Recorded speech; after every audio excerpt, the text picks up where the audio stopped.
تعرف ذاك الصوت الذي يجعلك تشعر بحرقة القلب حتى لو لم تفهم الكلمات؟ هل سبق وسمعت أغنية شاوية ووقفت لحظة تفكر من هذا اللي يغني بهذا الصدق؟ اسمه كاتشو، فنان من طينة نادرة. صوته لم يكن مجرد فن، كان وجع، كان حب، وكان وطن. في تاريخ 12 من شهر أغسطس لسنة 2009 الجزائر صدمت بخبر غريب ومؤلم. فنان محبوب من كل الشعب مات في حادث مرور وهو راجع من حفلة، والناس تساءلت كيف؟ علاش؟ اسمه الحقيقي علي ناصري، ولد سنة 63 في مدينة عين التوتة بولاية باتنا في قلب الأوراس الشامخ. نشأ وسط عائلة متواضعة في حي شعبي أين كل الناس كانت تحب أغانيه التي تخرج من القلب. ومن صغره كان عنده هوس بالموسيقى، وخاصة الأغنية الشاوية اللي كانت تعكس واقع الناس: الفقر، الحنين، الحب، الندم، وحتى الثورة. في وقت كان الراي يكتسح الساحة اختار كاتشو طريقاً مختلفاً، طريق اللهجة الشاوية والإيقاع الأصيل، وبدون ضجة إعلامية ولا دعم من كبار شركات الإنتاج. دار اسمه بصوته وبقلبه. كاتشو لم يكن مجرد مغني، كان حكاي بصوته. غنى يا يما يا يما والناس بكات، غنى ما نبغيش نعيش والناس حست بيه، غنى نبغيك نبغيك والقلوب اتفتحت ليه.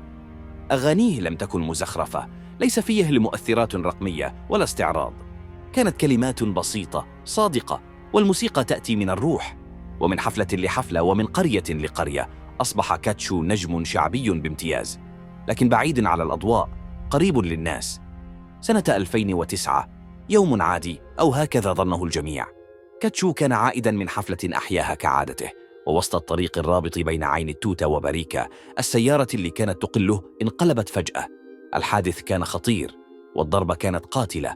فارق كاتشو الحياة في لحظتها، بدون وداع، بدون إنذار، بدون حتى أغنية أخيرة. الخبر انتشر كالنار، لكن الناس لم تصدق. كيفاش؟ ما زال البارح يغني؟ الكل تساءل علاش؟ أين كان ذاهبا؟ من كان معه؟ لكن الحقيقة المؤلمة كانت واحدة: كاتشو مات. الجزائر بكت يومها، خصوصا منطقة الأوراس اللي فقدت أحد رموزها.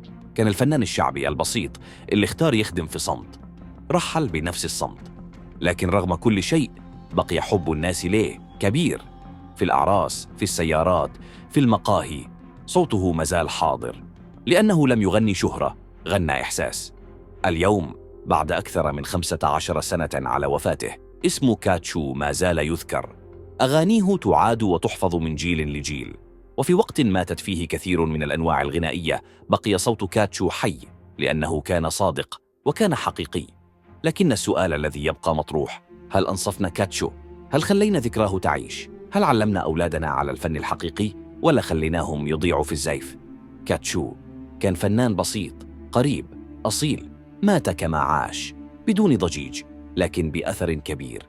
وربما هذا هو الفنان الحقيقي الذي يموت ويخلي قلبك يهتف كل مرة.